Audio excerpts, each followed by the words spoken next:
selamat bertemu kembali ya di diskusi kita mengenai eh, pengalaman ya, atau boleh saya katakan hikmah ya, yang kita dapatkan dengan adanya virus corona. Saya mengatakan virus corona karena pada waktu pertama awal yang kita kenal itu adalah corona ya. Meskipun kita sering mendengar sekarang mengenai COVID-19 dan sebagainya. Ya, mungkin 19 itu karena 2019 di Wuhan. Ya. Tapi saya sangat ingin menyampaikan ini, ya, bukan berarti harus, ya, tapi itu pendapat saya, ya, opini saya. Ya, kalau ini bisa dibaca misalnya oleh beberapa guru, ya, untuk inovasi atau bahkan kementerian gitu, oh, saya akan lebih suka. Ya. Kemarin saya membaca, ya, atau begini,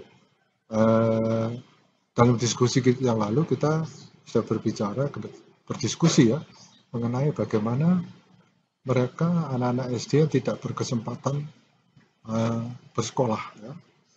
Ya, dengan internet ini ya saya tahu bahwa pemerintah itu memperkuat internet ini ya untuk banyak hal ya, terutama kita melihat UMKM bagaimana mereka dipaksa untuk berhubungan atau memakai sistem internet ini ya, mempromosikan jual beli dan sebagainya ya. Nah, yang saya bahas sekarang adalah bagaimana dengan mahasiswa yang tidak diterima. Ya, oke, saya setuju orang yang mengatakan bahwa lulus dari perguruan tinggi tidak menjamin untuk bekerja. Ya, tapi yang menjadi pikiran saya sekarang adalah, maaf, agak terganggu ya dengan motor yang lewat. Mudah-mudahan saya, baik, saya lanjutkan. Yang saya lihat, aduh, saya mungkin salah ya melihat itu ya. Saya membaca satu artikel ya, saya tidak sampaikan siapa orangnya ya, tapi dia orang dari Kementerian Pendidikan ya, yang mengatakan bahwa kesempatan pendidikan di Indonesia itu 34%. Ya, saya tidak tahu tinggi atau tidak, saya tidak tahu. Ya. Kemudian mudah-mudahan saya tidak salah ya, karena tidak saya catat. Ya. Di Malaysia, waduh mungkin saya salah, tapi masih lebih tinggi. Ya. Ada Vietnam, Malaysia, kemudian yang menarik Korea itu 86%. Ya. Malah mungkin kalau nggak salah Cina itu, ya mungkin nanti dalam pertemuan selanjutnya akan saya sampaikan. Tetapi yang saya lihat bahwa Indonesia di Asia Tenggara disebutkan dari beberapa negara itu yang terendah gitu ya. Nah, pertanyaan saya sekarang, mengapa negara-negara itu mengutamakan studi ya, kuliah ya. Ini sekarang ada ambulans yang lewat sebentar. Nah, itu yang menjadi pikiran saya. Ya, saya tidak tahu, tapi yang saya pikirkan adalah mereka berkeinginan sekolah. Kemarin saya bertemu dengan salah seorang anak, kebetulan saya kenal ya, dari keluarga yang maaf bicara ya, cukup ya, tapi tidak punya kemampuan finansial untuk mendaftarkan anaknya di perguruan tinggi ya, yang harus membayar dengan mahal ya.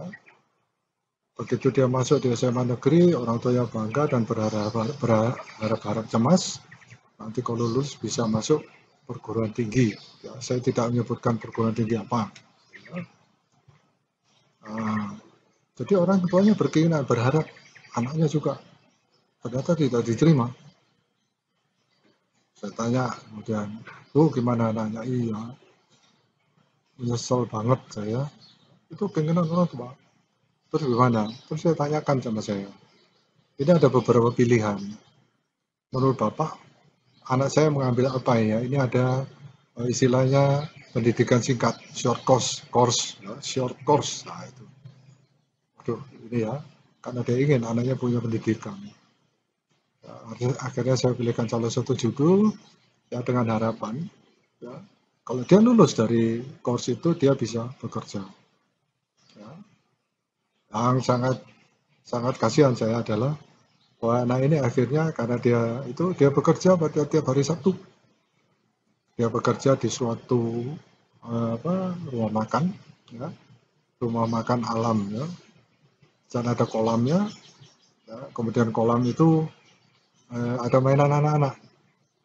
Nah, dia suruh mengawasi, itu bukan kolam renang ya, tapi kolam untuk khusus untuk uh, apa ya, mendayung ya, mendayung pakai yang di apa pakai pedal seperti sepeda itu ya. Ya ada yang bebek apa gitu ya. Dia harus mengawasi itu. Saya tidak tahu berapa dia biar. Itu hanya hari Sabtu. Saya tanya sama ibunya, kenapa? Iya biar Pak. Biar tahu bagaimana cara mencari uang. Saya rasanya saya ternyuh sekali ya. Pada waktu itu ya.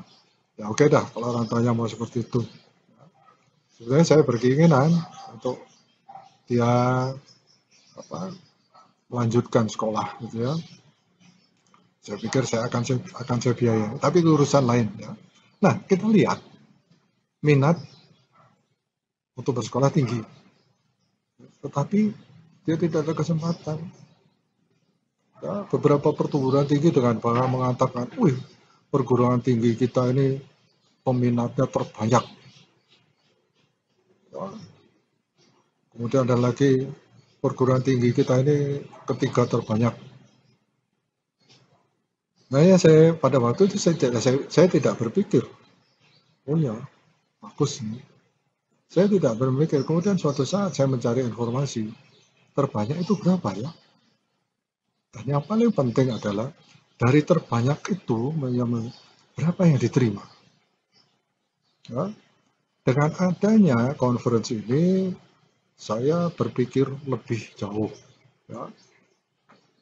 Sekarang mahasiswa di suatu perguruan tinggi, ya, katakan di suatu departemen atau suatu departemen atau jurusan ya, yang diterima hanya 100 orang misalnya.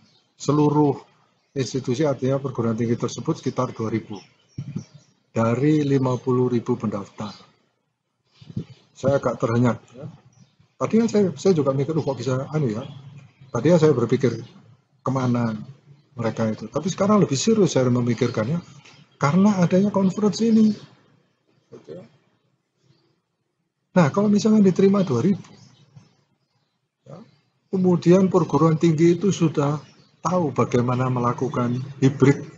Nah, ini khusus tentang hibrid ya. Dia mengajar 50% di mahasiswa hadir tatap muka dan 50% di perangkat conference. Ya, ada kamera, dosen melakukan seperti itu. Nah, yang saya pikirkan adalah bagaimana kalau kita sudah kuliah 100%, ya katakan tidak ada corona ya, kemudian kita menambahkan lagi, ya dari mahasiswa yang 100 diterima satu departemen, menambah lagi yang 100 di secara daring, berarti sudah 2 kali kita menerima. Saya 2.000 menjadi 4.000. Ya, saya tahu ini tidak mudah. Ya. Saya tahu ini tidak mudah ya. Ya, tetapi kita sudah belajar mengenai apa ya dengan conference. Ya. Jadi beri kesempatan pada mereka untuk juga boleh menerima ilmu, menimba ilmu. Ya mungkin mereka ada beberapa orang yang mengatakan, tapi kalau daring itu kualitas lulusan kita tidak baik. Ya saya tidak ingin berdebat masalah itu ya. Tetapi kita bisa membuat semuanya itu menjadi menjadi mungkin. Ya. Contohnya begini, gimana kalau praktikum? Terus saya katakan, ya kalau praktikum ya sudah mereka yang daring suruh datang supaya mereka bisa melihat. Ya. Tetapi kapasitasnya gimana? Ya itu pikirkan. Ya, yang kita inginkan adalah bahwa anak-anak kita ini yang lulus dari SMA, berilah mereka kesempatan yang lebih besar untuk boleh kuliah. Ya. Kemudian ya, mungkin ya, itu usul saya, itu pendapat saya ya. Jadi kesempatan mereka yang belajar lebih tinggi. Ya, sementara kita lupakan pendapat orang bahwa belum tentu perguruan tinggi itu eh, membuat seseorang itu sukses atau bisa bekerja. Ya. Tapi menurut saya pendidikan itu penting. Dasar saya adalah saya tidak bisa memberikan pendapat itu. Bagaimana negara-negara yang lain seperti tadi saya sebutkan ya, Korea sudah 86%, ya, Cina mungkin lebih besar, kita 34%. Itu pun saya belum tahu ya surveinya bagaimana. Ya. Tadi pada waktu kita berbicara mengenai daring, ya, mengenai luring, ada pendapat yang mengatakan, wah ini orang tua, ibu-ibu ini sudah banyak ya, orang tua yang inginkan luring. Ya, sudah 81%. Nah, itu seorang seorang kepala daerah ya. Saya bilang bisa tahu 80% dari 1% di mana ini ya? Cepat sekali ya. Dalam 1 minggu dia sudah tahu 81%.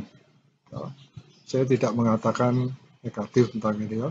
Tapi itu suatu cara ya untuk meyakinkan orang ya bahwa ini mereka sudah ingin luring. Nah, menurut saya itu berbahaya. Ya, kita harus bicara seperti itu. Ya. Jadi supaya kelihatannya tepat, bukan 80%, ada 81. Ya. Mungkin supaya lebih meyakinkan 81,4% misalnya. Nah, ini adalah salah satu alasan saya, atau yang saya berpikiran bahwa uh, mereka tidak inginkan daring. Nah, sekali lagi ada alasan lain. Dan kita tidak boleh abaikan alasan itu ya. Memang ada alasan ekonomi, mungkin budaya, saya tidak tahu. Tapi yang saya pikirkan adalah pendidikan. Ya.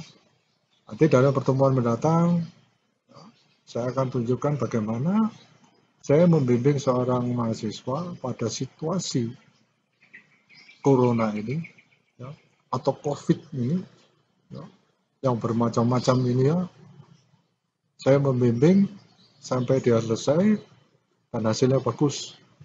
Ya, saya kira itu ya. Nanti kita ketemu lagi di pertemuan mendatang.